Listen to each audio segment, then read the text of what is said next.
Semi Chanderi സിൽക്കിൽ പ്രിൻറ്റഡും അതുപോലെ embroidery ആയിട്ട് വരുന്ന സൽവാർ സെറ്റാണ് നമ്മൾ ഇന്ന് കാണുന്നത്. 4 ഷെയ്ഡ്സിലാണ് ഇത് അവൈലബിൾ ആക്കിയിട്ടുള്ളത്. ഫസ്റ്റ് കളർ നല്ലൊരു ഗ്രേ കളറാണ്.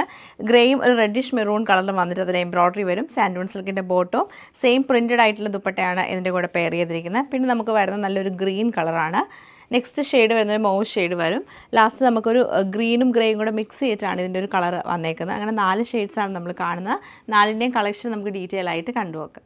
ആദ്യത്തെ പാറ്റേൺ നമുക്ക് ഇങ്ങനെയാണ് വരുന്നത്. ഇതിൽ നമുക്ക് ഒരു യോക്ക് പാറ്റേൺ ചെയ്തിട്ടുണ്ട്. ഡിഫറെൻറ്റ് പ്രിൻ്റാണ് ഈ യോക്കിലേക്ക് വരുന്നത്. അതിൻ്റെ ഉള്ളിലൂടെയൊക്കെ ഇങ്ങനെ ലൈൻസ് പോലെ എംബ്രോയ്ഡറിയും സ്വീക്വൻസ് വർക്കും ടോപ്പ് ഫുൾ വരുന്നുണ്ട്. സെയിം ഈ ഒരു യോക്കിലെ പ്രിൻറ്റ് നമുക്ക് ദാമനിലും കൂടെ വരുന്നുണ്ട്. ഇങ്ങനെയാണ് ഈ ഒരു ദാമൻ ഏരിയയിൽ പ്രിൻറ്റ് വന്നേക്കുന്നത്.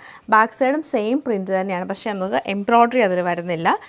2.5 മീറ്റർ ലെങ്ത്താണ് ഈ ഒരു ടോപ്പിന് വന്നേക്കുന്നത്. നല്ല രസമായിട്ടുള്ളൊരു ഗ്രേ ഷെയ്ഡാണിത്. ദുപ്പട്ട വരുമ്പോൾ നമുക്ക് ഫുൾ പ്രിൻറ്റഡ് ആയിട്ടുള്ള ദുപ്പട്ടയാണ് കൊടുക്കുന്നത്. നല്ല സോഫ്റ്റ് ആയിട്ടുള്ള കനം കുറഞ്ഞ ടൈപ്പ് ദുപ്പട്ടയാണ്. ഇങ്ങനെയാണ് ദുപ്പട്ട വരുന്നത്. ബോട്ടം വരുമ്പോഴത്തേക്ക് പ്ലെയിൻ ആയിട്ട് സാൻഡൂൺ സിൽക്കിൻ്റെ ഗ്രേ കളറിലാണ് ബോട്ടം വരുന്നത്. സെയിം പാറ്റേൺ നല്ല രസമായിട്ടുള്ളൊരു ഗ്രീൻ ടോണിലാണ് ഈ സൽവാർ സെറ്റ് വരുന്നത്.